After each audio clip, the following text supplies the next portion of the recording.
So hi, welcome to Noise Podcast. I'm Shane. I'm Glory. And we're here with Nikki and John. And we're hooked like Helen. And we're asking some questions to say about the new single Fraud. So congrats on that, by the way. How do you guys feel about the response to it so far? Feeling good. Yeah, it's been great. It was kind of like a fan favorite when we were playing it live before we released it, and it was sort of like one of the ones that people were kind of saying, hey, why don't you drop that next? So it's just been really fun to kind of go through that process with the fans on tour of just like, how many more days till this one's out? And then it's kind of cathartic because we don't have a ton of angry songs, but it's kind of our angry jam. So yeah, and we put it out and then we got to play it on this last tour and the response was great. It gets people pumped up and into the show, so response has been good. Hell yeah. Well, the song absolutely rocks. It's so fucking good. Yeah. Thank you. Oh my God, thank you so much. Appreciate that. We've been working on like getting away from doing interviews solely around singles, but when your PR sent the song over, I was like, this is too good to pass up. Like it's fucking incredible. Thank you very much. Awesome. Of course. Hell yeah. So is there any meaning behind the single title or cover art? Oh yeah. Yes. So for sure the title, I mean it is specifically about somebody, but we've encountered a lot of people like this in our lives, in our personal lives, and then also just in the music industry, of just kind of like fake narcissist people that use you. They pretend to be one thing, their intentions are not good.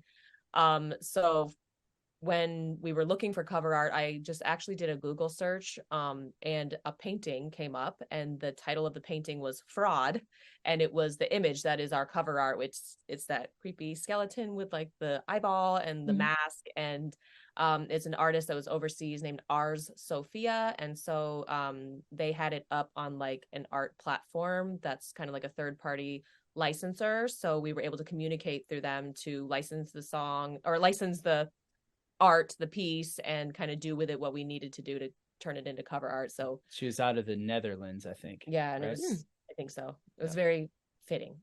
Hell yeah. That's awesome. So can you guys tell us a little bit about your writing process for the track? Yeah. So we started writing that song, I think almost a year ago now. I was actually home with COVID when I tracked the vocals on the demo. Yeah, I literally we had COVID, but we track at home, so it was okay. So we redid it. We have a little home studio where we do all of that stuff. So that was just for the demo. But we co-produced stuff on this particular song. We collaborated with Skid Mills, who's really awesome, and he's in Nashville. So we did a lot of back and forth that way, and just kind of came up with the whole instrumental atmosphere for it, and he ended up mixing it, and he did a Dolby Atmos mix as well for it that's on Apple. And yeah, I don't know. Yeah. So was it a virtual kind of thing with him being in Nashville and you guys being in Ohio, or did you guys meet up to work on the track? It was all when virtual. she had COVID, it was we do a lot of remote stuff. I don't know if we ever worked in person on that one or not, to be honest with you. Yeah, I don't think so. Like I wrote it at home on keys as my main instrument. So like that's where like most of the backbone and structure of our songs is like usually just a piano vocal thing. And then we kind of build instrumentation around that and send things back and forth and have different players and stuff. And then when we're in Nashville, we meet up and all get in the same room and write and arrange and all that stuff. Sometimes. But a lot of it, definitely most of it is done remote. Mm-hmm. Over the good old internet. At home in Ohio. Yeah. Fair enough. Yeah. So I want both of you to tell us your favorite lyric off this track and what it means to you. Oh, okay. Mine is probably, hey, you've got something of mine. Hey, just give it back and we'll be fine. Mm-hmm. It's pretty specific to like, what I was thinking about for my situation with the person that I wrote it about, but I feel like it's broad enough that like it can be interpreted differently for more universal situations. And it's just kind of that feeling of like, I'm calling this person out, but I'm also like positioning myself to take some power back, and just be like, okay, so yes, I was victimized, but like, I don't have to stay a victim. Mm-hmm. Very good. So that's my answer. Mine is awesome. The line, "You're a chameleon," because I think that is just very fitting for the topic of the song. And I know so many people who can just change, depending on the situation, Mhm. For good or better, who didn't have good intentions from the beginning, and then they show themselves when they, essentially change colors like a chameleon. I did feel like I like chameleons as an animal, though. Yeah, they're sweet. Yeah. No, Yeah. no Just to chameleons. give them a bad rap. Yeah, sorry, all the chameleons out there, the real ones. Shout Yeah, no out the hate towards them. chameleons out there if you guys are listening. Shout out. Yeah, but as far as the people go who act like chameleons, Right. That's just their Mhm. survival we don't like mechanism. them. Yeah. Yeah.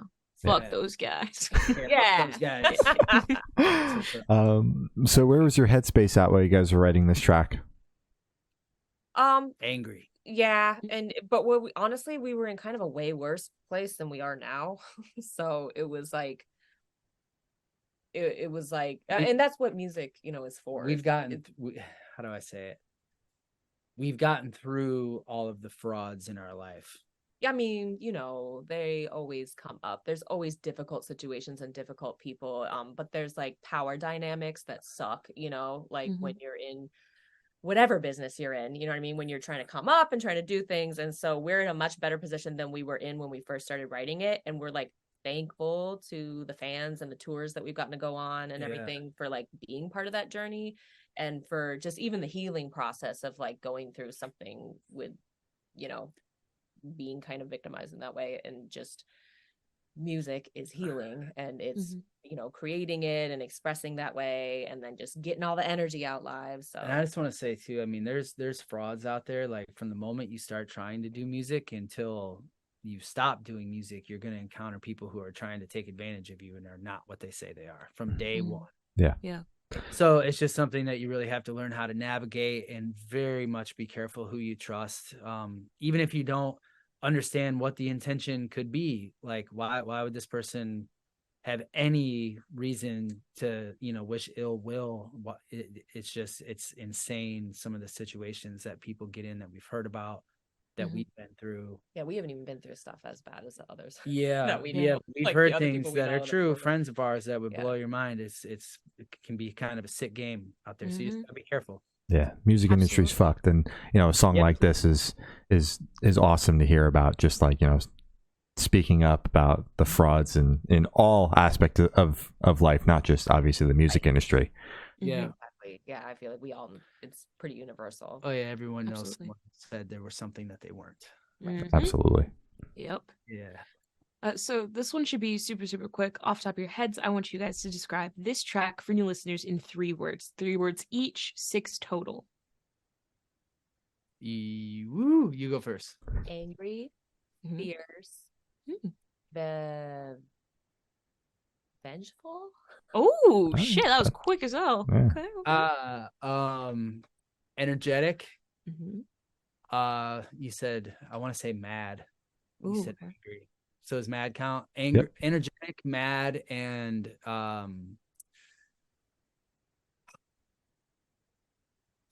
man, why is this so hard? Forceful. Forceful. Ooh. Forceful. Yeah. I know that can come off weird, but I think forceful is the one. Is what I want to say. Yeah. Okay. Yeah, I like it. So in that same train of thought, is there a certain feeling or emotion you want listeners to have while going through the track? Pumped. Yeah. Not sad. You can get a little mad, but be happy, because you're gonna recognize the fraud. You're gonna get past them. Yeah, like can't hurt you. Like we have friends that we like show our demos to, before they're done and stuff. And one of them was like, "Oh, this is definitely going on my lifting soundtrack." Yeah. It ended up on like a workout playlist or something. I was like, "Yeah." So we want our listeners to feel like doing push-ups when they listen to fraud. Get ripped while listening to the song. Yep. Yeah. That's perfect. Turn that energy into something positive. There we go. Exactly. Oh, yeah. Fuck yeah.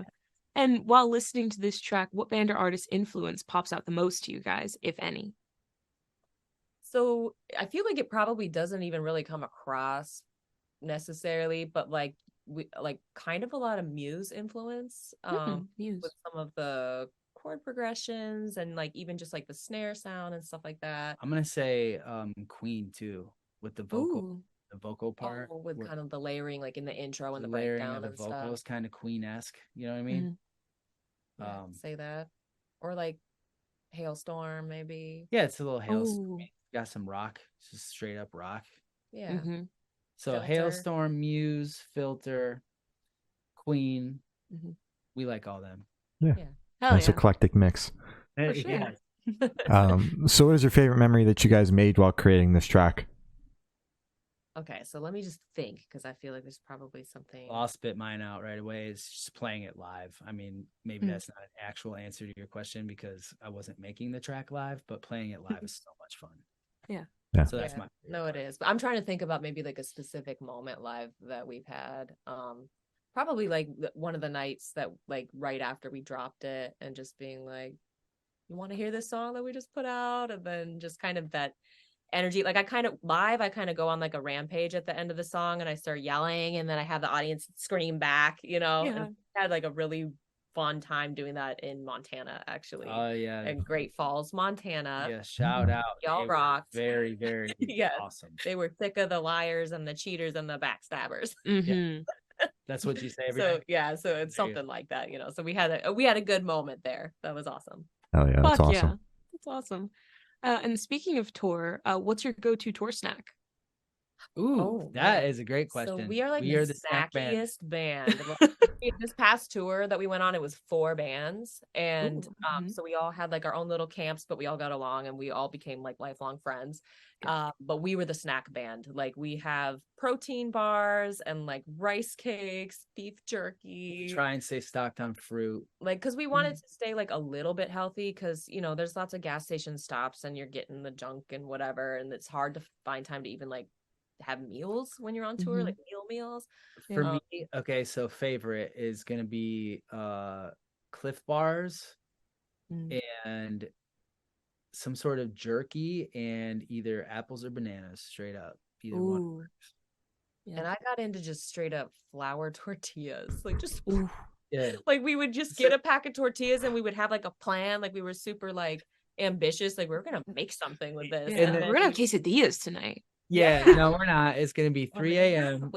3 a.m. and we're driving down the road and there's Nikki eating straight up flour tortillas with nothing. I'm starving and there's nothing else, and it was good. Like good. Never appreciated a flour tortilla more than 3 a.m. on tour on the road. Yes. Yeah, tasty. Absolutely. I feel like that's completely valid. It sounds crazy as hell, but like I understand it. A good ass homemade or just like good store brand fucking flour tortilla. Yeah. Shit's good as hell. Hell yeah. So on the topic of food, if the band was a dish, what dish would the band be and why? Ooh. Chicken parmesan, spicy.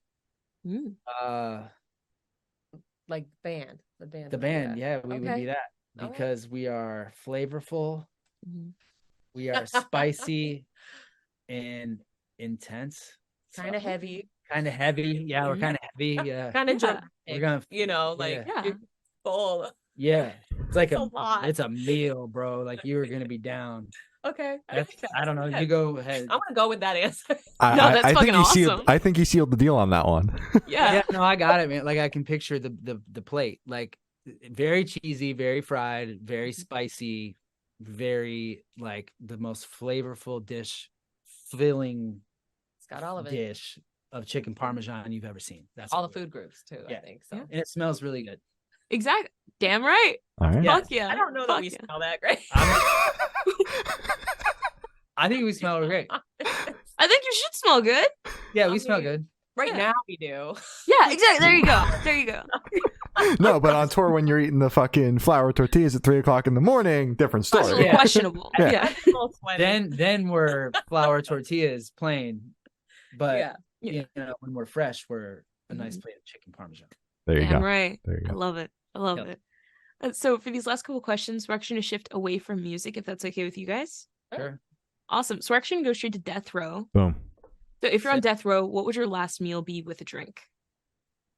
Okay. So I think that mine would be a big cheeseburger with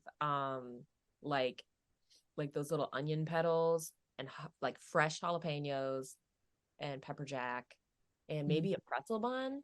Ooh. and hot Make me sauce. hungry. Hot sauce freak. And a side of ranch with like steak fries that are seasoned and a Diet Coke. Damn, that is like the best meal I've ever heard. I might just be like really hungry though. Wow, that sounds good. And I have thought about this. No one's ever asked me that before, but that We got you. We got you. Yeah. yes. I feel like it depends on the day. What day am I gonna It's die? their last day. Yeah, but what day is that? I would do. I wish I could remember the name of the restaurant, but we had sushi in Sarasota, Florida once, and it was the best sushi we've ever had. We've been married for 10 years and we love sushi, and that was the best sushi. Mhm. So I would say just an unlimited order from that sushi bar. And I'd probably drink a Modelo if I was going to get. Whoa. I mean, I guess it was your last day. If it was my last day and We're I was sober, gonna we die, don't yeah, we're drink. sober. We Oh don't. yeah. But if they were going to put me down, I'd probably have a Modelo. Okay. Yeah. Yeah. Yeah, All right. go for it. It's your last day. It's your last day. Yeah. Sushi and a Modelo, Right. ice cold. Yeah. Hell yeah. Hell yeah. So if you could live in one fiction world for a week, where would you live? Ooh, like from I'd go be friends with the Ninja Turtles. Damn right. You know? Mhm. I'd go to the sewers apparently. Yeah. I was gonna say that doesn't actually sound. Yeah, that's where my mind went. I would love to live inside of Candyland, like that little game, the board game where they have Yeah. like the lollipops and the cupcakes and the gumdrops and all of that. I'd want to live there. I think that'd be. That's really such a fun. good question. I love that. I wish I had more time to think about it. It's okay. I think honestly, Ninja Turtles is sick as fuck. Yeah, you know what Yeah. I mean? Like, go down, I'd join, that'd be the 5th Ninja Turtle. Eating Exactly. You're running around eating pizza with them. I mean, My favorite shit to do. Yeah. exactly. Who's your favorite Ninja Turtle? Donatello, 100%. Donatello. Yeah, Donatello. That's crazy. All right, but I That's respect. crazy. I respect. Why I've is that never. crazy? I've Who- never met someone who says Donnie's their favorite. I'm Really? gonna be. I've never. No. I wonder why. I don't know. Donatello was my favorite forever. That's When I hey. like I was a Ninja Turtle, like Yeah. straight up. Like that was my shit. What's Yeah. your favorite Ninja Turtle? I am very basic. So Mikey is my favorite. I love him. He's a little goofy guy. There's nothing wrong with Mikey. He's great. He's good. Exactly. Yeah. Fan favorite. You know. Oh, Yeah, Donatello. I don't know. I mean, I had a stick that I'd twirl around and everything. We literally Yeah. almost named our son Donatello. Like that's how I. That's how much you fucking love Don. I I was- respect. I mean, Donnie's cool as hell. There's no disrespect to him. I fucking love him. It's just I've Yeah. never heard it. No, that's me. Yeah, Donatello. Nice. Nice. Donatello. All right. Fuck yeah. So I have the honor of asking the last question. Every single person we've spoken to has actually said it is the most important question. What is your favorite color? Oh my gosh, pink. Pink. Right. I Good color. green. I love green. Ooh, Yeah, good color. Mhm. Solid picks. Mhm. dark green, light green, Any green. neon green. I feel like Pine every green. single color is beautiful, like in its own context too. Like literally every color, there's not one that isn't beautiful in some context, you know. That's very But- positive. But pink is just kind of like my signature.